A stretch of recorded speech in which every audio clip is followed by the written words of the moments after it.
하나님의 집으로 나왔습니다. 각자의 집에 있다가 하나님의 집으로 나왔습니다. 오늘 우리가 이곳에서 무엇을 해야 되는지요?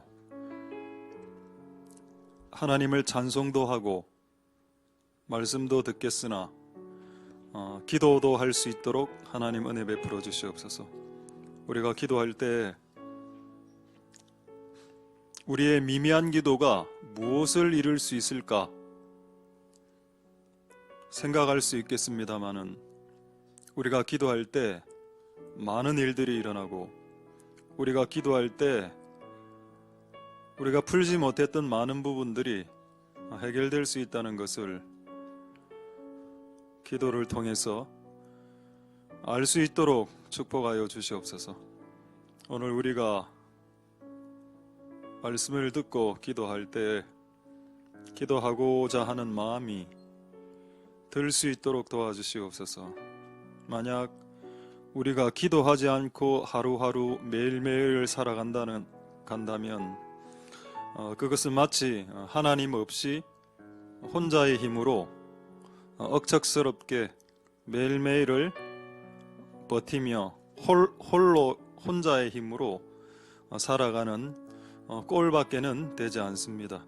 하나님, 우리가 기도함으로 홀로 혼자 살아가는 삶에서 기도함으로 하나님의 힘으로 하나님과 같이 사는 삶이 될 수 있게 축복하여 주시옵소서.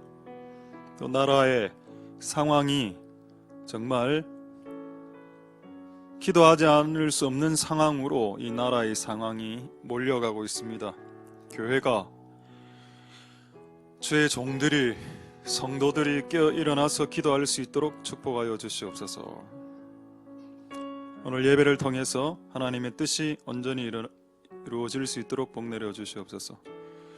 모든 영광 하나님 홀로 받으시옵소서. 감사를 드립니다. 예수님 이름으로 기도드립니다. 아멘. 자, 하나님의 말씀 베드로전서, 조금 소리 울리지는 않습니까? 예, 베드로전서 3장 10절 약간 울리는 것 같은데 3장 10절에서 11절, 자, 이 구절 한번 보겠습니다. 베드로전서 3장 10절에서 11절. 그러므로 생명을 사랑하고 좋은 날 보기를 원하는 자는 혀를 금하여 악한 말을 그치고 그 입술로 괴휴를 말하지 말고 악에서 떠나 선을 행하고 화평을 구하여 이를 쫓으라. 아멘. 자, 하나님의 은혜가 오늘 여러분들에게 있기를 소망드립니다. 할렐루야. 소리 안 울립니까? 소리 안 울립니까? 괜찮아. 네. 지난주에는 좋은 날을 보길 원하냐, 의외로 자기 인생을 그냥 실패한 상태로 내버려 두는 사람들이 의외로 많다는 것을 제가 병원에 입원했을 때 알았습니다. 제가 침례병원에 입원해 있을 때, 제가 간이 안 좋아서 그때 3주간 입원했을 때 저 병실에 많은 이제 분들이 있었는데 그냥 특별히 약이 없어서 그럴 수도 있겠지만은 더 열심히 뭔가를 좀 호전하거나 그런 거 없고 그냥 이대로 살다가 죽지, 이런 분위기가 병실 안에 있어서 그걸 오히려 이 말씀이 그들에게는 또 한 번의 도전이 될 수도 있겠다 생각됩니다. 다시 베드로전서 3장 10절을 한번 보겠습니다. 좋은 날 보기를 원하는 자는, 이런 말씀은 좋은 날 보기를 원해라는 말입니다. 여러분이 지금 이제 괴롭고, 질병으로 괴롭고, 돈 없어 괴롭고, 인생 약간 꼬인 것 같아서 괴롭고, 이런 거 있지 않습니까? 그럼 이런 안 좋은 건데, 이게 안 좋은 게 있을 수 있는데, 성경은 안 좋은 거 있을 수 있고 좋은 날 볼 수도 있으니 좋은 날 보기를 원해라. 이 소원이 우리에게 있냐 하는 겁니다. 그냥 이대로 그냥 살다 죽지 뭐. 죽어도 됩니다. 이대로 살다가. 근데 성경에는 좋은 날 보기를 원해라. 좋은 날이 네가 경험하지 못한 좋은 날이 있는데 그거 안 보고 갈래? 그냥 이쯤에서 끝낼래? 인생 접을래? 그렇게 하면 너무 좀 짜증나지 않습니까? 천국이야 가겠지만은 이 땅에서 우리가 하나님으로부터 누려야 될 것들을 못 누리고 가는 거 아니겠습니까? 그게 좋습니까? 좋지 않죠? 그런 삶을, 그런 소극적인 삶을 살지 말라라는 말씀입니다. 좋은 날을 보기를 원해라. 자, 그래도 두 가지 조건이 있다 했죠. 오늘의 제목은 뭐냐? 좋은 날을 볼 수 있는 방법이 있다. 방법. How to see good days겠네요. 좋은 날을 보는 법. 그 뭘까요? 두 가지. 여기서는 두 가지가 나오는데 다시 원래 구절 보면은 이제 말을 함부로 하지 마라. 여기 하나가 있고 그다음에 그 다음 구절 한번 보겠습니다. 이게 참 조금 이해가 안 될 수도 있는데 11절에 보면은 이 주제가 나옵니다. 자, 악에서 떠나 선을 행하는데 선을 행한다는 건 좀 추상적이죠. 자, 그 중에 하나를 딱 꼬집어냈습니다. 싸우지 마라. 화평을 구하란 말은 화평을 추구하라는 말입니다.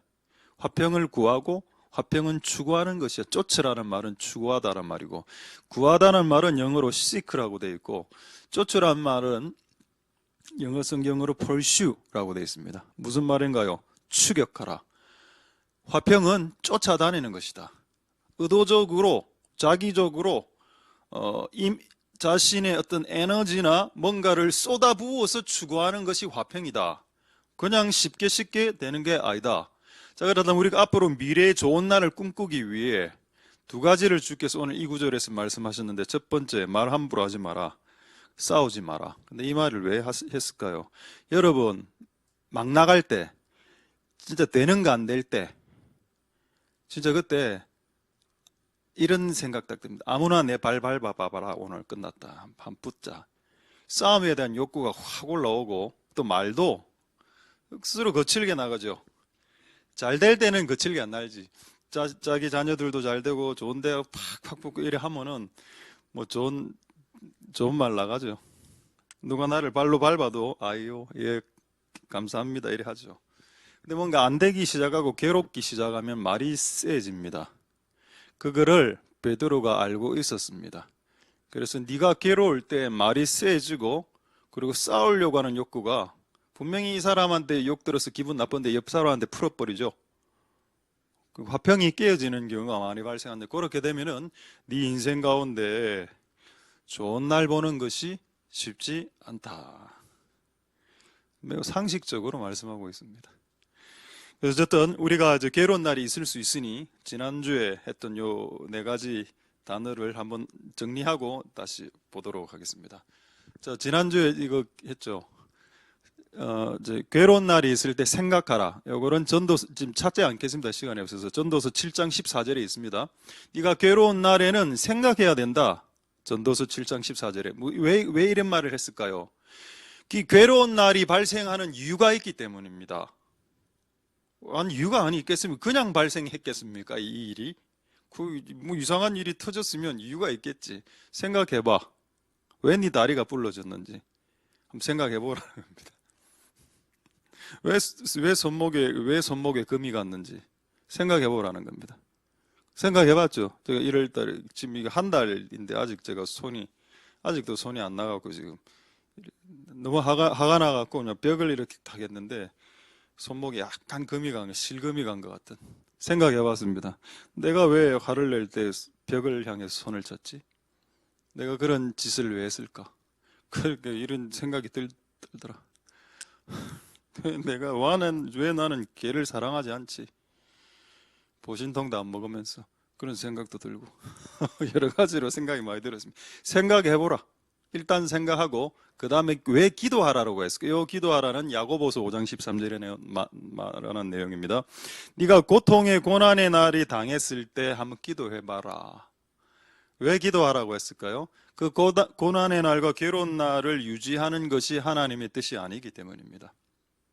고난과 괴로운 날이 한 달, 3개월, 6개월, 1년 바꿔야죠. 기도해라. 기도해서 한번 바꿔보자. 오늘 제가 1월 1일부터 그냥 나라가 너무 저는 기도가 돼서 나라를 위해서 기도를 하고 있는데 오늘 기도하면서 이런 생각이 저에게 팍 들었습니다. 저거 여기 적어 놓은 거를 제가 조금 보면서 뭘 제가 이제 계속 기도하고 있습니다. 교회 부흥과 저도 이제 나이가 53 아닙니까? 7년 있으면 60인데 와 이거 진짜 이러다 끝나나 이런 생각 듭니다 진짜.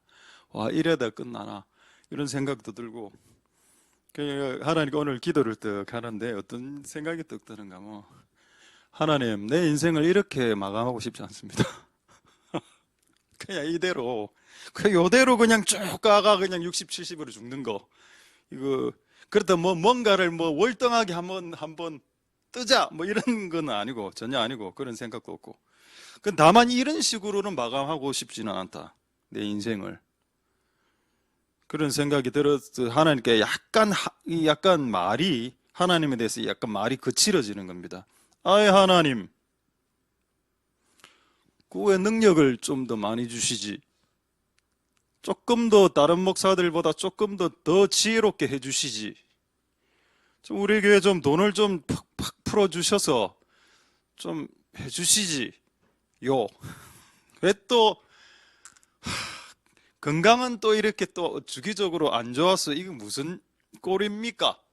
왜 건강마저 안 주시고 심지어는 자녀들 문제까지 이건 대체 뭡니까? 주의 일을 하라는 말입니까? 말란 말입니까? 이렇게 오늘 따졌습니다. 근데 뭐 하나님 음성이라고 이야기 안 하겠습니다. 그냥 내려온 그거는 너는 그럼에도 불구하고 네가 그렇게 건강도 없고 돈도 없고 능력도 안 되고 그래서 지혜도 없다면서 근데 그 자녀도 좀 문제가 있다며요. 그래 그렇게 많은 그런 일을 갖고 있으면서도 나에게 와서 부르짖지 않고 나에게 와서 눈물 흘리면서 가슴을 치면서 통곡하면서 기도하지 않지 않은 거에 대해서는 한번 말해봐 봐라. 그래 눈물이 안 나는 결론은 이거였습니다. 이 주제로 눈물이 안 나는 걸 보니 아직 절박하지 않고 아직 살만하구나. 그래 조금 더 살아라. 하나님이 저를 괴롭히고 있다라고 저는 생각하지 않습니다. 항상 우리는 괴로운 일이 발생하면 하나님을 원망하죠. 하나님을 원망하는 게 올라오더라고요. 저도. 그런데 하나님은 네가 괴로운 일을 당할 때 기도하라라고 말하고 있습니다. 할렐루야. 여러분이 괴롭게 생각하는 수많은 주제들을 기도할 수 있다. 너무 쉬운 주제네요. 근데 주제는 쉬운데 안 한다. 안 하니까 문제다 이게. 그래서 생각하라 기도하라. 그 다음에 오늘 읽은 말씀처럼 좋은 날을 보기를 원해야 된다고 보네. 소원하고 나 좋은 날 보기를 원해 이렇게 요 예를 제가 조금 이따가 말씀드리고 그 다음에 항상 괴로울 때는 말을 함부로 하는 말이 거칠어지고 까칠해지는 성향이 나타나기 때문에 말 함부로 하지 마. 그리고 플러스 싸우려고 하는 욕구가 올라가기 때문에 누구든 나를 건드려봐 가만두지 않겠어 이런 욕구가 확 올라오기 때문에 괴로운 고통의 시기에는 평화해 네 주변의 사람들에게 평화에 싸우지 마 이 5가지 앞에 하면 생기굿 말평 외울 수 있겠습니까? 제가 임의로 지금 적은 게 아니고 성경에 다 나오는 걸 구절로 5개로 요약해서 말씀드린 겁니다. 근데 이걸 잘 외우는 방법이 하나 있는데 오늘 PPT 사진 한 장 보여주겠습니다. 자, 이제 외웠죠? 생기가 넘치는 good 말 다 되죠. 저 말을 평가한다. 이래가 생기굿 말평 됐습니다. 쓸쓸합니다. 씁쓸하고. 어쨌든 이걸 기억하셔서 여러분이 괴로운 시즌이 딱 도래했을 때 생각해보고 기도하고 그래도 좋은 날 올 거야 딱 하고 말 함부로 안 하고 안 싸우면 때가 되면 주께서 새로운 날을 주신다. 할렐루야. 말 함부로 하지 마. 요거 주제가 매우 중요한 주제. 이번에 하나 발견한 게 있어서 그걸 말씀하기 전에 제가 2명을 제가 예를 지금 드리겠습니다. 남자 하나 여자 하나. 괴로운 시기에 이 고통의 시기에 말 함부로 하지 말라라는 말이 성경에 있는데, 그런 말을 함부로 한 사람이 성경에 나올 거고, 또 괴로운 시기에 말을 함부로 하지 않은 사람의 예도 성경에 나와 있어야 됩니다. 이 두 가지 예가 다 성경에 나와 있습니다. 자, 먼저 괴로운 시기에 말을 함부로 한 사례를 먼저 말씀드리겠습니다. 오해하지 마시고 욥기 2장 9절에서 10절. 근데 오늘 이분을 좀 변호해 주려고 합니다.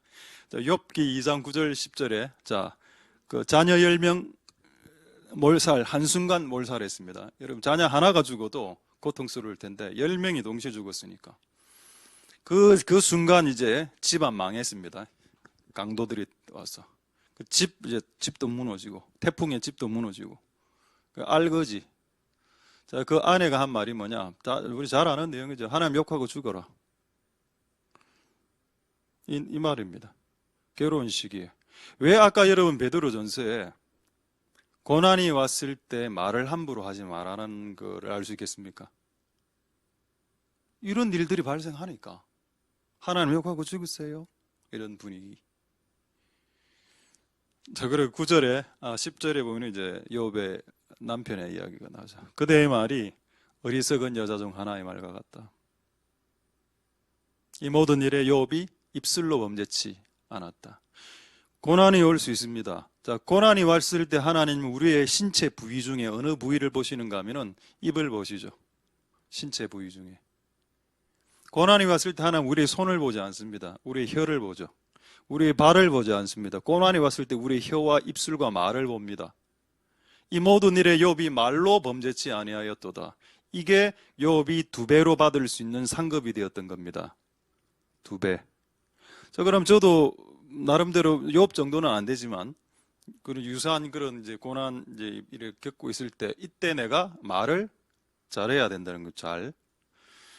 이거는 이제 잘 못한 케이스고, 이제 잘한 케이스 하나 보도록 하겠습니다. 사무엘하 16장 12절 보시면은 다윗인데, 사무엘하 16장 12절에 보시면은 시므이라는 악한 놈이 다윗이 이제 막 힘들고 이제 도망가고 있는데 거기 돌 던지고 이러면 돌 던지고 욕하고 쌍욕하고 막 이래 할 때 옆에 있는 장군들이 저 시므이를 찔러 죽입시다라고 했을 때 내비둬라.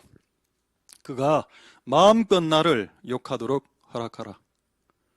하나님이 그렇게 하셨으니 지금 나는 욕을 들어 먹어도 싼 시즌을 통과하고 있기 때문에 그가 욕을 하는 것이 합당하다. 내비둬라. 그 욕을 막 듣고. 그런데 이때 이 괴로운 시기죠. 이 괴로운 시기에 이때 다윗의 말이 뭐냐? 하나님이 오늘 내가 이렇게 원통한 일을 지금 보고 계실까? 감찰 보고 계시지 않냐?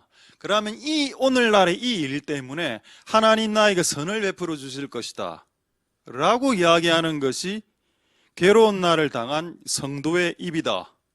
할렐루야. 맞습니까? 아까 욥과 지금 이제 다윗하고 비슷합니다. 그 괴로움의 고통과 강도는. 근데 한 명은 죽어라. 욕하고 죽어라 이거고, 또 한 명은 아니야. 이 일을 통해서 나는 복 좀 받게 될 걸. 앞으로 더 좋아질 거야. 자, 이거 여러분 제가 구약의 사건이죠. 그럼 이 두 사건을 요약하는 성경 구절이 신약에도 나와 있어야 됩니다.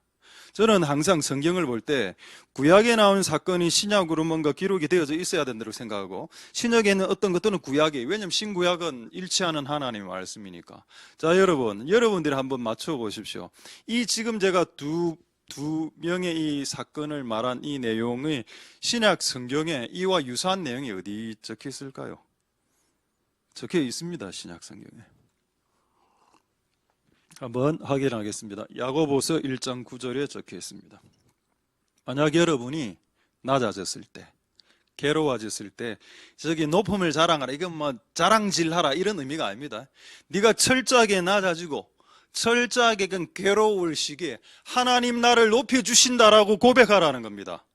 아까처럼 지금 시므이가 나를 욕하고 있는데, 아니 나는 이 일을 통해서 하나님 나를 높여주실 걸, 오늘날 이 일로 하나님 나에게 복 주실 것이다 라고 자랑하는 것은 이게 찬송이 되는 겁니다. 하나님 앞에서. 입술의 열매라고 했죠, 제가 이거를.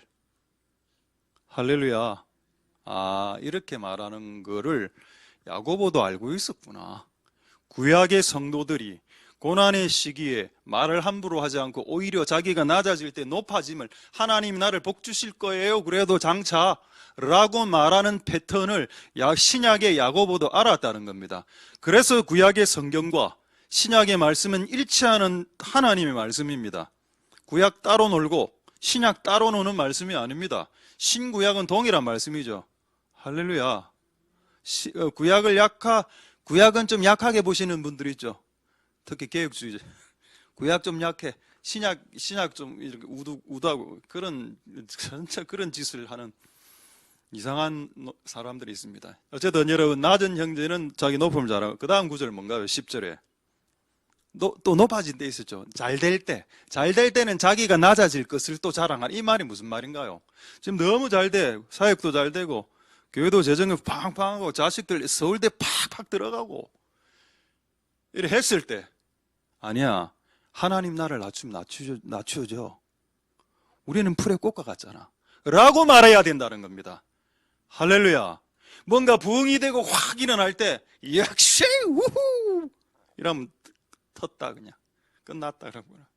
역시 우리가 열심히 했으니까, 역시 하나님, 역시 우리가 얼마나 기도 많이 했습니까? 우리가 얼마나 열심히 했으면 인내하면서. 그래 말해라 했습니까? 네가 부해졌을 때, 아, 이 순식간에 날아간대. 이거 아무것도 아니다. 주목하지 마라. 내 이 건강 하나 한 방 치면 또 다리 불려져. 신경 쓰지 마. 이렇게 말하는 것이 성경에 적혀 있군요. 할렐루야. 그렇게 말하기 어렵죠. 전도하기 쉽습니다. 이렇게 말하기 어렵습니다. 사역하기 쉽죠. 이렇게 말하기는 어렵습니다. 그래서 여러분, 우리의 미래가 있으려면 말을 함부로 하지 마라. 그 말씀이 오늘 성경에 있습니다. 할렐루야. 자, 이거 재밌는 말씀도 한번 보여드릴까요? 아까 베드로전서 3장 10절, 11절, 우리 원래 본문, 요거 베드로가 말했죠. 이거하고 똑같은 내용이 구약 성경에 있습니다. 자, 확인해 볼까요? 10편, 34편, 12에서 14절의 말씀 보겠습니다. 생명을 사모하고 장수하여 복받기 여기는 복이라고 되어 있죠. 아까 우리 신약 성경에는 좋은 날 보기를 원하는 자 이래 되어 있습니다. 근데 영어 성경은 똑같습니다. 구약 성경 번역을 이렇게 해놨는데, 한글로 복받기를 원하는 사람이 누구뇨? 자, 13절에 네 혀를 악에서 금하고, 그 말 함부로 하지 말고, 14절에 화평을 쫓아라 돼 있죠. 여러분, 베드로가 아까 설교한 베드로전서 3장 10절은 시편의 내용이었습니다. 사도 베드로도 구약의 성경을 갖고 와서 설교했다는 겁니다. 근데 제가 옛날에 구약을 갖고 어느 교회에서 설교하니까 이 주의 종들이 막 공격이 들어오는 겁니다. 왜 목사님 구약 갖고 설교하세요? 아, 너무 스트레스가 너무 받더라고. 구약 갖고 설교해도 됩니다. 구약이나 신약이나 다 약 아닙니까? 다 좋은 약인데. 사도 베드로도 시편의 말씀으로 설교했습니다. 심지어는 예수 그리스도도 귀신들을 쫓아낼 때, 기록되었을 때 사람이 떡으로만 전부 다 구약 말씀 아닙니까? 뭐 예수님도 구약 말씀. 그럼 예수님이 뭐 언제고 그게 뭡니까? 그 주빌레 희년에 성경책을 펴고 설교한 게 뭡니까? 이사야서 아닙니까? 이사야 61장. 주 여호와의 신이 내게 임하셨으니. 자, 그래서 그런 이상한 생각을, 이상한 신학을 버릴 수 있길 소망드립니다. 자, 어쨌든 하나님의 말씀은 동일하죠. 구약의 말씀 시편, 자, 신약의 말씀 베드로전서 똑같습니다. 내용이 뭐라고? 괴로운 시기가 왔을 때 복을 받는 시기를 소원하고 말 함부로 하지 않고 평화를 추구하면서 기도하면서 기다리라는 겁니다. 할렐루야. 이거는 구약의 성도도 그렇게 살아왔었던 패턴이었고, 신약의 성도도 동일하게 살아왔었던 패턴이었습니다. 이제 이거를 우리가 살아가면 되는 거죠. 할렐루야. 다른 건 싹 다 하는데 기도만 싹 빼고 안 할 수 있겠습니까? 그러니까 하나님 저에게 아까 이제 약간 책망한 거. 니는 그렇게 머리가 나쁘고 돈이 없고 지혜가 없고 능력이 없는 줄 알면 왜 그 주제를 가지고 네 가슴을 치면서 통곡하면서 기도할 용의는 없더뇨. 아직 살만하구나. 이 녀석. 하나님 나를 조롱한 게 아니라고 했습니다. 아직 살만하구나. 아직 네가 통곡을 하면서 가슴을 치면서 그 주제로 기도하기까지는 아직은 여유가 있구나. 아직 그 정도는 아니구나. 근데 절박한데, 진짜 나는 절박한데 나는 그렇게 기도가 잘 안 되어지더라는 겁니다. 그래서 그렇게 바꾸려고 노력하고 있는 중에 있습니다. 할렐루야. 저는 여러분들이 인생의 그 괴로운 시기를 하나님 나에게 주시는 고난의 시기로 받아들이면서 겸손하게 받아들이는 것은 좋지만, 그 고난의 시기를 10년, 20년씩 끌어가는 것은 하나님 그 시각에도 맞지 않다라고 봅니다. 그래서 이거를 좀 줄일 수 있으면 줄이고, 이 고난의 시기를 줄일 수 있으면 줄이고, 또 이걸 즐거운 시기로 바꾸려면 또 바꾸게 되고, 이런 역사가 반드시 일어날 수 있게 되길 소망드립니다. 할렐루야. 자, 그래서 괴로운 시기에 욥의 아내의 패턴을 따르지 마십시오. 저는 잘 몰랐는데 우리 전 세계 악한 악처 뭐 3명이 있다던데, 저는 욥의 아내가 들어가는 줄 몰랐습니다. 근데 오늘 확인해 보니까 그 소크라테스의 그 와이프 크산티페, 그 크산티페라는 그 단어 때문에 악처라는 단어가 그 단어에서 나왔답니다. 크산티페에서 신티페인가 뭐 하여튼 악처가. 그리고 두 번째는 그 톨스토이의 그 소피아. 나 잘 몰랐는데 오늘 보니까 남편하고 돈 때문에 싸우고 그 남편 나가라 이래가 나가서 길거리에서 죽었다 하더라고. 대단하죠. 그리고 세 번째 여자가 이 욥의 아내였습니다. 와, 진짜 나 참 겁난다 진짜. 여러분, 삶과 조율을 표하고 예수님이 최고야. 예수님하고 살아야 됩니다. 그럼 좋은 처도 많죠. 근데 이제 이 욥의 아내가 왜 여기 들어왔냐? 이 말을 했기 때문입니다. 하나님 욕하고 죽어라. 와, 너무 심하다. 근데 제가 오늘 아까 제가 말했죠. 오늘 욥의 아내의 편을 좀 들겠다고. 옛날에 저도 솔직히 신앙이 약간 이제 나름대로 이제 조금 직선적인 신앙을 갖고 있었을 때, 이렇게 사각형 같은 신앙을 갖고 있었을 때는 욥의 아내를 엄청 욕했습니다. 근데 지금 이제 고난이 오면서 신앙이 좀 둥글둥글해졌기 때문에 약간 욥의 아내를 조금 변호하자면, 네 한번 너 자식 10명 다 죽어봐봐라. 이런 말이 안 나오겠나? 네가 갖고 있는 돈을 한순간에 남편 믿고 결혼해가 한순간에 돈 다 날리고 자식 10명 다 죽고 집안 폭삭 망했다. 남편이 몸에 이제 질병까지 들었다. 어느 여자가 그러면 일반적으로 보통 여자가 예, 수고 많이 하십시오 이래 하냐? 죽으라 하지. 왜 제가 이거를 욥의 아내를 변해도 되나요? 그 욥의 아내가 그래도 하나 잘한 게 있다면 욥에게 욕을 하고 욥을 떠나가지는 않았다는 겁니다. 그리고 다시 이게 자녀가 출산이 되죠. 10명이 더. 다시 화해했다 이래 봐요.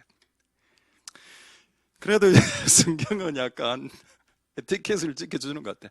욥의 아내의 실명을 금명하지 않는다. 그게 에티켓입니다. 실명을 금명은 얼마나 욥의 아내가 천국에서 기분 나쁘겠나. 하나님, 아니 그럴 수도 있지 말이야. 그걸 갖다가 말이야 실명을 금명해서 내 이름이. 제가 오늘 인터넷에 욥의 아내 이름 찾아보려고 진짜 구글을 이렇게 누볐는데 결국 못 찾았습니다. 욥의 아내 이름을. 하나님 그걸 비밀로 싹 했어. 위로받으시기 바랍니다. 어쨌든 고난의 순간에 그렇게 하는 욕하고 싶은 욕구도 올라오죠. 그래서 뭐 일반적인 패턴의 사람들이 그럴 수 있다라고 저는 봅니다. 근데 그렇게 하면 안 되지. 안 하는 게 좋은데 그렇게 할 수도 있다. 자, 그다음에 여기서 그다음에 오늘 진짜 중요한 첫 번째 내용이 지금부터입니다. 그래서 제가 왜 하나님이 아까 괴로운 시기에 고통과 그 힘든 시기에 말을 함부로 하지 말라고 했을까? 나는 그냥 이걸 처음에는 도덕적으로 그냥 말을 함부로 하면 안 좋으니까 이렇게 단순하게 생각하려고 했는데, 이 욥기를 읽다가 이 구절을 딱 보면서 왜 하나님이 인간이 괴로운 시기를 통과할 때, 눈물의 골짜기를 통과할 때 왜 하나님 우리의 혀와 입술을 보는지에 대한, 왜 여기에 집착하셨는지에 대한 내용이 성경에 나오는 걸 확인하고 이 이유 때문이었구나 라는 것을 알게 되었습니다. 자, 보겠습니다. 욥기 1장 11절 말씀 보겠습니다. 이게 사탄이 한 말입니다. 귀신이, 사탄이 하나님에게 한 말입니다. 하나님, 이제 손을 펴서, 그게 일단 건드는 게 뭐죠? 재산부터 건듭니다. 왜? 보통 사람의 재산이 앗아가면, 사탄에 의해서 빼앗아가면 보통은 하나님을 욕하기 때문입니다. 이걸 누가 알고 있다고요? 사탄이 알고 있는 겁니다. 이제 주의 손을 펴서 그의 모든 소유물을 한번, 자산, 부동산, 투자하고 있는 돈들, 빌려준 돈들, 모든 돈들을 한번 쳐보소서. 그럼 반드시 욥은 주를 욕할 겁니다. 마귀는 우리가 만약에 괴로운 시기, 고난의 시기가 닥쳤을 때 하나님도 우리의 입술을 보시지만 마귀도 우리의 입술을 보는데, 마귀가 기대하는 기대가 있다. 마귀의 기대, 마귀의 꿈이 뭔지 아십니까? 이 고난의 시기에 말 함부로 하는 성도의 모습을 쳐다보면서 깔깔깔깔 거리면서 박수치는 거, 이거 한번 하고 싶은 욕구가 마귀에게 있었구나. 왜 하나님이 그토록 고난의 시기에 우리 보고 함부로 말하지 말아라고 했을까? 고난의 시기에 함부로 말하는 것은 마귀를 기쁘게 하는 행동이기 때문입니다. 그리고 마귀가 기대했던 행동이라. 근데 이걸 역으로, 반대로 이 고난의 시기에, 아까 여러분 다윗처럼 하나님, 오늘 이 고난은 앞으로 장차 나에게 복이 올 것일 줄 누가 알겠습니까? 라고 말했다면, 이 옆에서 딱 이 심의 사건을 통해서 사탄은 다윗이 하나님을 욕할 것을 딱 기대했는데, 이게 영 정반대로 나오는 겁니다. 180도 반대로. 마귀의 기대가 확 줄어들었겠죠. 한번 마귀가 이렇게 하고 실패했죠. 욥이 제대로 이야기했기 때문에. 마귀는 끝까지 합니다. 두 번째, 욥기 2장 5절 보겠습니다. 똑같은 내용이 나오죠. 그래, 제가 욥기를 많이 읽었는데, 이게 참 오늘 새롭게 느껴졌습니다. 하나님, 이제 손을 펴서 어깨에 뼈와 살, 질병입니다. 그 욥 안에 한번 질병 한번 집어넣어 보십시오. 그러면 주를 욕합니다. 여기도 마귀의 기대가 느껴지죠. 이 사건을 통해서 마귀가 추구하는 건 딱 하나입니다. 성도의 입에서 욕이 나오는 건 누구를? 주를 욕하는 거 말입니다. 아까 누구였습니까? 욥의 아내가 뭐라고 욕했죠? 하나님을 욕하고 죽으라라고 했습니다. 그럼 지금 그녀의 입은 누구의 입인가요? 그렇죠, 사탄의 입이죠. 이 내용과 너무 똑같아. 주를 욕하게 하옵소서. 주를 욕하옵소서. 욕하고 죽으소서. 와, 마귀가 했던 말하고 똑같은 말을 이 여자가 하고 있는 겁니다. 안타깝죠. 제가 이거 여자 탓하려고 지금 하는 게 아니고, 남자들도 이런 분들도 많습니다. 남자 여자 탓을 하려고 하는 게 아니고, 마귀가 이걸 원하는 거 있다는 겁니다. 우리가 괴로움의 시기에 우리 입술의 열매가, 입술의 제사가 올라가지 못하게 딱 막아버리고 함부로 말하고 하나님 원망하고 이래 해서 마귀가 좋아하는 말을 뜯어내는 겁니다. 우리의 입을 통해서. 그러니까 이거 하나님 이 원리 아시니까, 영계에서 일어나는 이 원리를 하나님 알고 계시니까 말 함부로 하지 마. 단지 도덕적인 어떤 윤리적인 수준의 어떤 기독교인의 윤리적인 입술의 잣대를 충족시키기 위한 그런 목적이 아니고, 영계에서 사탄이 좋아하는 행동들을 네가 하지 마라는 겁니다. 할렐루야. 영계는 리얼이죠. 현실과 똑같습니다. 천상의 세계에서 일어나는 천상의 세계에서 일어난 영계의 세계는 지금 여러분들이 먹고 사는 리얼한 이 세상보다도 더 리얼한 세상입니다. 할렐루야. 그래서 여러분 입에 이런 괴로운 시기에 입술의 열매, 히브리서 13장 15절이죠. 히브리서 13장 15절에 히브리서 예수로 말미암아 항상 하나님을 높이는, 찬양하는 쪽으로 말을 이렇게 하면 그게 네 입에 열매가 된다. 할렐루야. 사람이 열매를 맺을 수 있다는 거죠. 입으로. 어쨌든 이 은혜가 여러분들에게 있길 소망드립니다. 마귀의 꿈, 마귀의 기대를 충족시키는 그리스도인의 혀가 되지 않는 은혜가 있길 소망드립니다. 할렐루야. 자, 이제 오늘 두 가지를 말씀할 건데, 첫 번째 주제는 우리가 이 괴로운 날을 통과할 때 말을 함부로 하지 말아야 된다. 요거 하나 하고, 그 다음에 괴로운 이 시기를 통과할 때 싸우지 말아야 된다. 요 두 가지를 말씀드릴 겁니다. 지금 첫 번째 하고 있습니다. 자, 재밌는 말씀 한 구절을 말씀 읽겠습니다. 자, 잠언 13장 3절 말씀. 잠언 13장 3절 말씀에. 자, 이게 뭐라 됐나요? 입을 지키는 자는 생명이 보존. 아니, 고작 말인데 이게 생명이 왔다 갔다 해? 그렇다라고 말하고 있습니다. 이 말이 네 생명 그리고 너 자녀들의 생명까지도 왔다 갔다 할 수 있다. 또 두 번째, 입술을 크게 벌리는 자는 망한다. 와, 세다. 성경 구절. 아까 왜 하나님이 우리 보고 말을 함부로 하지 말라고 했을까요? 네 생명이 보존되지 않을 수 있기 때문이다. 첫 번째. 두 번째, 네 인생이 멸망당할 수 있기 때문이다. 와, 세다. 정말 세죠? 셉니다. 예만 들면 되겠죠. 지금 제가 이 말씀을 읽었으니까 이 말씀에 합당한 예만 하나 끄집어내면 이 말씀이 이루어진다는 것을 확정할 수 있겠습니다. 자, 그러고 이제 두 번째 주제로 넘어가도록 하겠습니다. 자, 어디를 한번 보시는가 하면은 사무엘상 25장 10절 11절.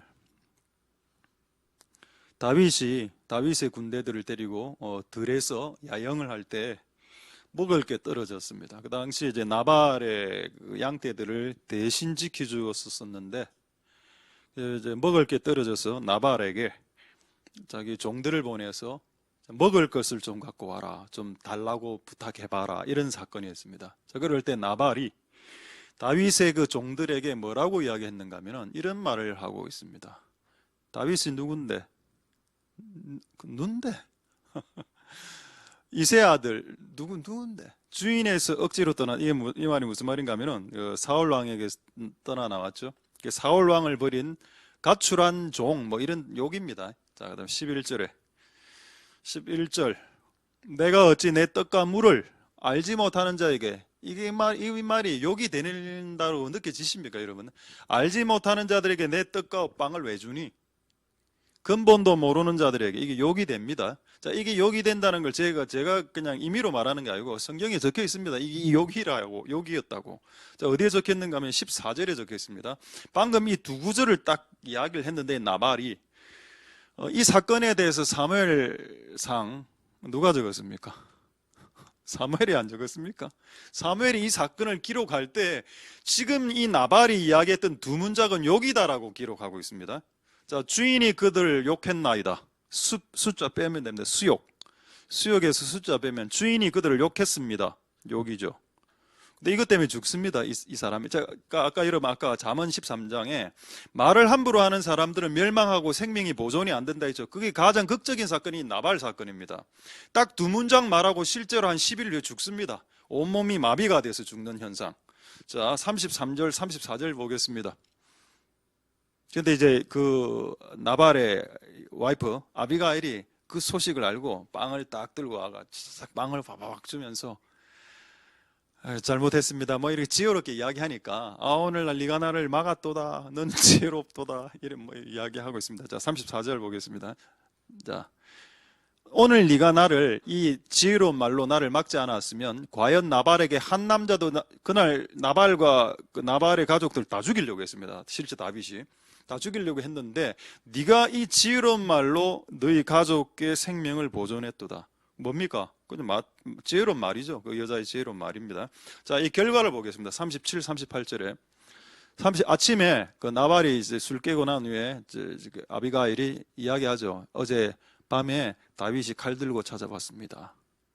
그리고 이야기를 딱 하니까 그 낙담에서 몸이 돌처럼 되어서 몸이 돌이 된다는 말은 뭔가요? 몸이 마비됐다는 뜻이죠. 온몸이 마비가 딱 일어났습니다. 팔도 못 들어, 고개도 못 돌려. 온몸이 마비가 됐으니까. 그리고 38절에 열흘 후에 하나님이 나발을 손봤다라고 되어 있습니다.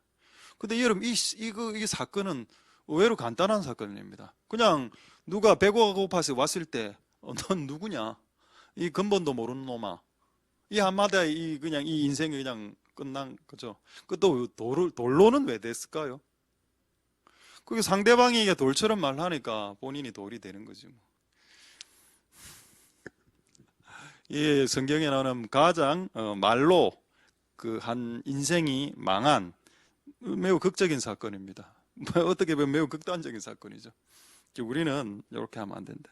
고난의 시기에 입술의 열매로 여러분 고난의 그 시기를 잘 겪어 나갈 수 있게 되길 소망드립니다. 할렐루야. 자, 이제 마지막 두 번째 말씀드리고 오늘 이 주제는 말씀 마치도록 하겠습니다. 그 다음에 아까 괴로운 시기에 고난의 시기에 선을 행하는데 그 선을 행하는 것 중에 가장 대표격적인 게 하나, 평화를 추구하라라고 했습니다. 싸우지 마라. 왜? 고난의 시기에는 항상 인간은 어떤 속성이 있는가 하면은 고난의 시기가 오면 이 고난이 니 때문에 발생했다라고 이야기하고 싶은 욕구가 올라온다는 겁니다. 니 때문이야. 남편, 니 때문에 일이, 또 아내를 한 게, 니 때문에 일이, 또 부모는 자식, 야, 니 때문에 우리 집이 이 모양 이 꼴이잖아. 그런 인간의 얄팍함입니다. 하나는 그걸 아시기 때문에 싸울 확률이 매우 높아지기 때문에 힘들 때는 그렇게 하지 마라. 아, 그렇죠. 오늘 맞다. 제가 요즘 책을 거의 잘 안 읽고 있는데 누가 책 이야기를 해줬어. 그 이야기를 누가 듣고 뭐 약간 수긍이 되더라고. 사람이 가난하면 싸움을 많이 한답니다. 그런 책이 있대. 내가 한 달에 100만 원 벌어오면 집에 싸움이 끊이지 않는답니다. 와이프도 시비 걸고 자식들도 아빠 아디다스 신발 사줘. 안 돼, 슈퍼 카미트 신어. 요래 나올 거 아닙니까? 그 내가 한 500만 원씩 1000만 원씩 벌면 그런 게 싹 없어진, 그 불신자가 적은 책입니다. 아, 그렇구나.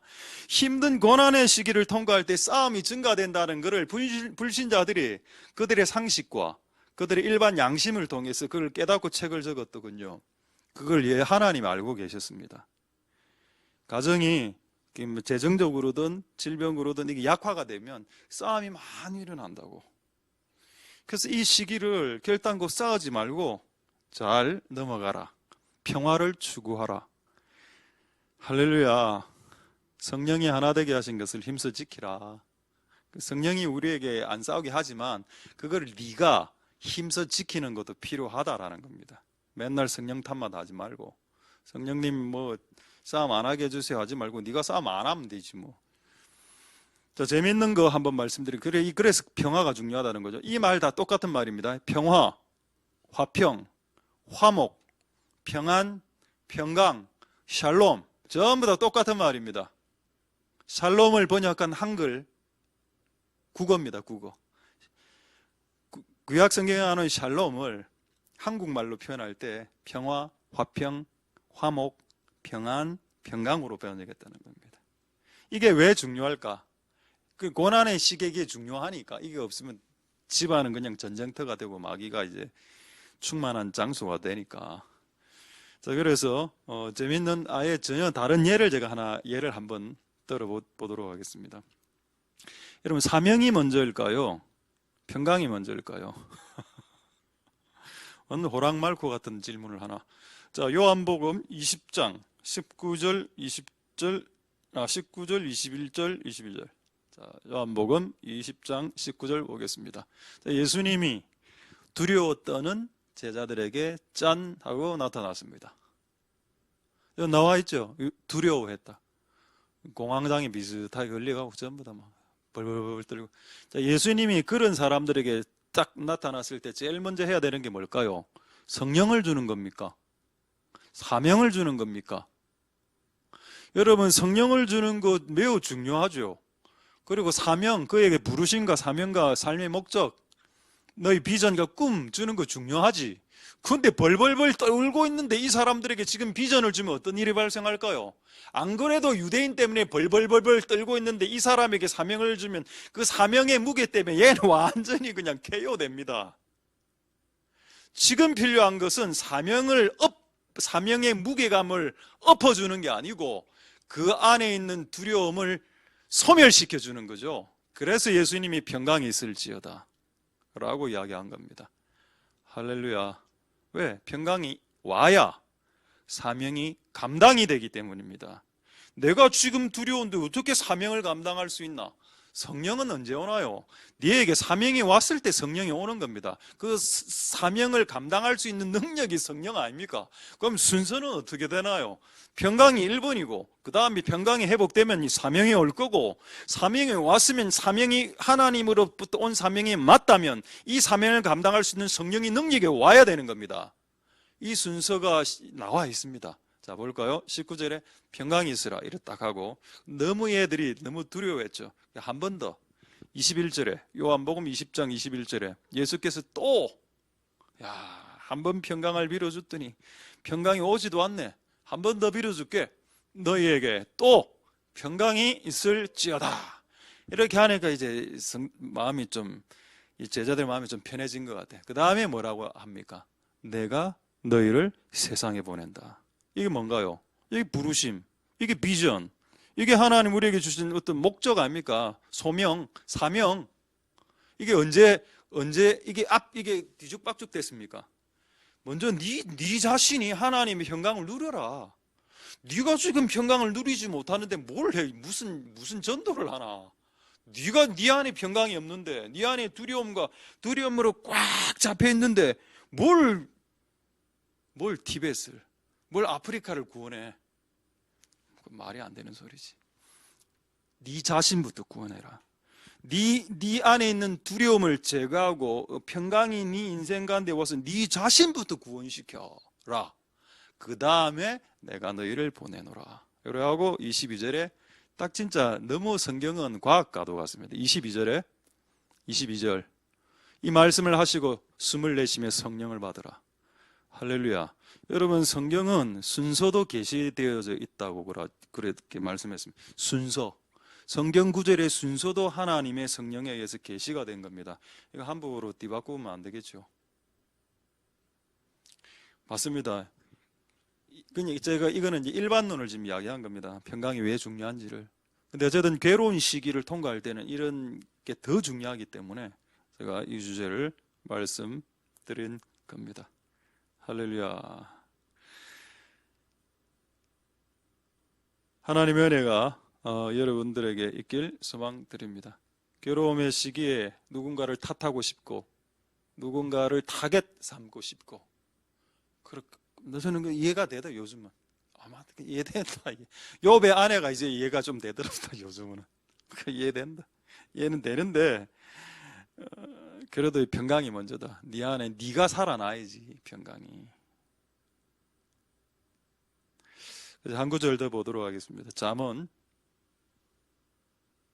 14장 30절. 그럼 왜 그렇게 이 고난의 시기에 평강을 유지하라는 것이 그렇게 중요해? 중요합니다. 잠언 14장 30절에 마음의 화평이라는 것이, 불안에 떨지 않고 두려움 떨지 않는 것이 우리의 생명을 주기 때문입니다. 할렐루야. 그러나 만약 마음이 두려워지고 불안해지면은 어떤 형태가 나오네요. 뼈가 썩고 뭐 이런, 몸이 약화된다. 몸이 약화되는 쪽으로.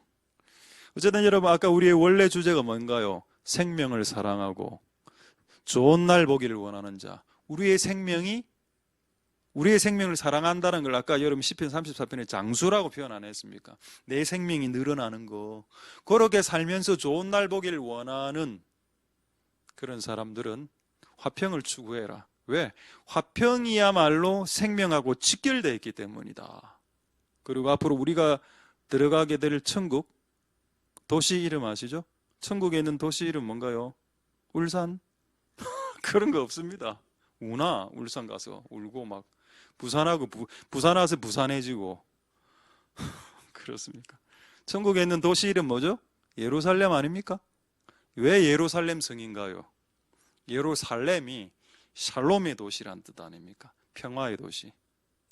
그거를 고난의 시기 때 그 평화의 도시가 너 그 집이 돼야 된다. 이걸 지금 말하고 있는 거 아니겠습니까? 할렐루야. 여러분, 나는 지금 억수로 기분이 좋습니다. 근데 여러분들은 더 기분이 좋은 것 같네요. 자, 하나님이 영광 받으시겠습니다. 이 고난의 시기를 여러분 잘 겪어내고 있는 것 같습니다. 예. 힘들면 짜장면 시켜 먹어도 돼요. 탕수육 시켜 먹고. 자, 잠언 14장 30절 보겠습니다.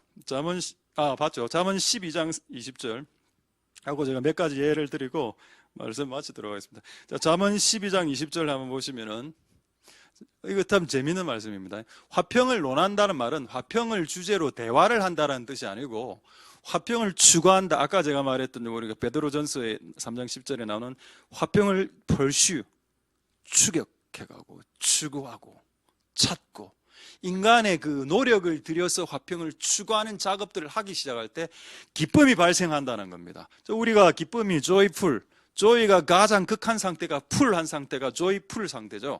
그럼 조이가 풀한 상태가 교회가 여러분 가정이 되고 여러분 인생이 되려면 그 전 단계 뭐가 풀해야 된다고요? 화평의 상태가 풀한 상태를 유지하는 것이 기쁨을 풀하게 하는 전제 조건이 된다는 것을 지금 솔로몬은 말하고 있습니다. 잠언의 말씀으로. 그냥 막 교회 안에 기쁨이 개그 쓰고 기쁘게 이게 아니고 교회 안에 평강이 있으면 기쁨이 생겨. 여러분 집안에 부부 싸움을 많이 하다가 엄마 아빠가 싸움하다가 엄마 아빠가 요즘 힘이 없어서 싸움을 잘 못하죠. 옛날에는 막 때리고 막 이래 하기도 했는데 요즘 힘이 없어서 그냥 헛발질하고 막 자기가 엄마 찬다고 찬데 휙 넘어져가고 뇌진단 걸리고 막 평생 들어놓이고 이런 요즘은 싸움이 안 되죠. 힘이 없어요. 그러니까 어떻습니까? 자녀들에게 얼굴에 미소가 샥 그림가 애째도 그러네. 동의했습니다. 화평을 논하는 자에게 희락이 있도다. 할렐루야. 너는 우리 집과 여러분의 집과 하나님의 교회, 하나님의 집, 이 교회가 희락이 충만한 교회가 됐으면 좋겠습니다. 근데 그 전에 싸우지 않아야 됩니다. 우리 교회 요즘 많이 안 싸우죠. 수년 전에 많이 싸웠습니다. 교회 안에서도. 근데 저 요즘 보니까 우리 성도들이 잘 안 싸우는 것 같아. 왜 안 싸울까? 제가 생각해 봤습니다. 첫 번째 깨달은 거는 너무 많이 싸웠다. 너무 많이 싸웠기 때문에 생각해서는 안 싸우더라. 너무 다양한 종류로 많이 해봤기 때문에. 그래서 또 이제 싸워봤자 별로 뭐 남는 게 없다는 걸 알았겠죠. 그래서 교회가 좀 안 싸워지면서 조금 더 이렇게 안정적인, 보통 이제 가정이든 교회든 안 싸우고 평화의 분위기가 있어야 교회가 성장합니다. 각 개인의 가정도 자녀들이 잘 성장합니다. 부부가 너무 많이 싸우면 자녀들이 질병 반드시 걸립니다. 근데 부부가 덜 싸우고 안 싸우면 자녀들은 건강하게 크죠. 교회도 저는 마찬가지라고 봅니다. 그걸 제가 확인해드리고 제가 몇 가지 예만 드리고 말씀하시겠는데, 사도행전 9장 31절. 너무 임의로 이야기하시는 게 아닌가요? 저는 임의로 이야기 안 하고 싶습니다. 사도행전 9장 31절에 그 당시 얼마나 핍박이 많았습니까? 예루살렘 교회 그 당시 여러분 핍박 장난 아니죠. 헤롯 대왕 야고보 칼로 죽이고 이래 했던 시기 아닙니까? 근데 보십시오. 무슨 단어가 있는지. 죄송합니다. 아까 저는 평화, 화평, 화목, 평안, 평강 이 전부 다 무슨 단어라고 했습니까? 같은 샬롬이란 단어란 뜻이죠. 이 교회가 평안하여. 이 단어가 어느 날 갑자기 눈 안으로 확 들어오는 겁니다.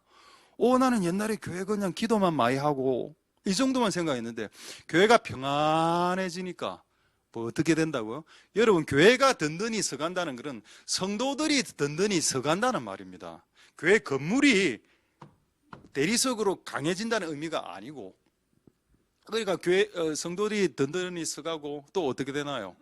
성령이 오고 또 수가 늘어나더라. 이거 있기 전에 교회 안에 싸움이 있었습니까? 없었습니까? 그 초기에는 좀 있었다며, 싸움이. 헬라파. 근데 어쨌든 그 모든 것이 정리되고 난 후에 평안해지고, 성령 평안하니까 성령이 이제 내가 뛰놀아도 되겠네. 이 평안의 분위기를 성령님은 자기가 뛰놀아도 되는 분위기로 인식하시기 때문에 내가 오늘 이 예루살렘 교회 뛰놀리라. 그리고 사람들 데리고 와라. 이 편안한 분위기에서는 사람들이 와도 문제가 없다. 하자가 발생하지 않는다. 그런데 교회가 찢고 꼭 싸우면 하나님이 그런 교회 사람을 보내줄 리가 없죠. 싸우는 걸 볼 테니까. 그걸 보고 그들은 교회를 떠날 거 아닙니까? 이 모든 것이 다 연결이 되어 있다. 평안이라는 단어 하나 안에. 자, 그러다면 여러분의 가정도 마찬가지겠죠. 여러분 가정 안에 맨날 찢고 먹고 싸우고 이래 하면 이런 일들이 안 일어나게 안 되겠습니까? 성령의 위로보다는 악령이 충만하게 될 거고, 수가 늘어나기보다는 수가 줄어들고 이런 현상이 일어나게 되겠죠. 자, 할렐루야. 하나님 은혜가 여러분들에게 있기를 소망드립니다. 자, 이제 한 두 가지, 시간이 없어서 한 두 가지만 사건만 말씀드리고 제가 말씀드리고 오늘 이 주제 말씀 마치도록 하겠습니다. 두 가지 사건. 하나는 제 사건을 말씀드리고, 하나는 여러분들은 잘 모를 겁니다. 우리 교회 한 번 나오신 분인데 여러분들은 전혀 그 이름도, 저도 이름도 지금 잘 모릅니다. 대기는 한 7, 8년 정도 된 사건인 것 같은데, 근데 서울분입니다. 서울분이 하여튼 누구 소개로 우리 교회에 예배를 왔어. 그날 상담하고 이런 일이었는데, 레파토리는 이거였습니다. 이 부부가 너무 많이 싸우는 겁니다. 그 어느 정도 싸우는가 하면은, 제가 그날 오후 예배를 설교를 하고 있는데 설교 중에 싸우더라고. 난 그건 내 처음 봤습니다. 예배 중에 싸우는 거. 와. 그러니까 마치고 이래 슬 나가보니까 또 예배 마치고 나가면서 또 길거리에서 싸우고. 와, 너무 많이 싸운다. 이건 좀 과하다 이런 생각을 했습니다. 그래서 이제 상담이 들어왔는데 이 여자분이 저보고 이 남편 때문에 자기는 맨날 싸운다 이러더라고요. 그 남편에게 물어보니까 또 반대 이야기를 하기도 하고. 저는 다 좋습니다. 싸울 수 있어. 저도 이제 나이가 들어보니까 다 허용하는 쪽으로 싸워라. 근데 집에서는 싸우지 마라. 근데 어쨌든 그분들이 집에서도 싸우고 교회에서도 싸우고 이제 했습니다. 결론이 어찌 됐냐? 두 자녀가 있었는데 하나는 중학교 한 3학년 정도 된 남자였고 하나는 초등학교 5학년 되는 여학생이었습니다. 올라갔는데 밥 먹으러 예배 마치고 주일날 이제 상담을 했죠. 애 보고, 큰 애 보고. 근데 큰애가 밥을 그날 아직도 제가 반찬 기억이 나는데 그 달걀 장조림 그거 반찬이었습니다. 그러니까 너무 밥을 많이 먹는 겁니다. 그 엄마가 옆에서 놀라. 왜냐 이 엄마가 뭐라 하는가 하면은 자기가 차려준 밥을 먹은 적이 없대 아들이. 근데 교회 와서 마음이 편안하니까 밥을 먹는 겁니다. 애가 달걀 그 몇 개 태가. 내가 너무 좀 마음이 그렇더라고. 부모가 싸울 자유는 있지만 그것 때문에 자식이 엄마가 미워졌으니까 엄마가 차린 밥 안 먹는다 이렇게 나온 겁니다. 중학생이. 그리고 또 이제 문제 행동 하나 더 있었죠. 그러니까 이 애가 부모가 싸우는 걸 보니까 이게 평강이 깨어지니까 심령도 깨어집니다. 이 아이가 남자아이가 심령이 깨어졌더군요. 그리고 이 아이가 자기 동생을 너무 강하게 공격하고 때리고 심지어는 뭐 벤치인가 뭐 이런 거 어떤 도구를 들고 위협하고 이래 한다는 겁니다. 초등학교 5학년한테. 그래 내가 초등학교 5학년한테 뭐라 이야기했는가 하면은 얘야 많이 힘들었지 하니까 내 앞에서 울어 부르는 겁니다. 초5가 와 너무 내가 근데 그 집 좀 잘 사는 집입니다. 와 뭐 잘 살면 많어 이런 생각이 딱 들더라고. 아까 목사님 아까 말하고 다른 아까 부자면 뭐 좀 안 싸운다며 그런 것도 있고 항상 우리의 인생의 단면은 복잡하기 때문에 책이라는 것은 어떤 한 단면을 이야기해 주는 거지 완벽한 완전한 모든 면을 다 설명해 주지는 않죠. 그래서 제가 그걸 보고 야 부부가 저렇게 극렬하게 싸울 때 자식들이 골병 드는 것은 당연한 일이구나. 그래 이런 걸 하기 싫으면 결혼을 안 하는 게 맞겠다 차라리 이런 생각도 들고 결혼을 해도 차라리 자식을 안 낳는 게 나을 수도 있겠다. 책임지지도 못할 것 같으면 어쨌든 그렇습니다. 그냥 씁쓸한 마음으로 여러분 나는 하나님 우리에게 아까 화평을 논하는 자에게 희락이 있고 화평은 결국 생명하고 연관이 되어 있다고 했죠. 그걸 제가 실예를 하나 드린 겁니다. 할렐루야. 자, 마지막으로 하나만 말씀하고 말씀 마치도록 하겠습니다.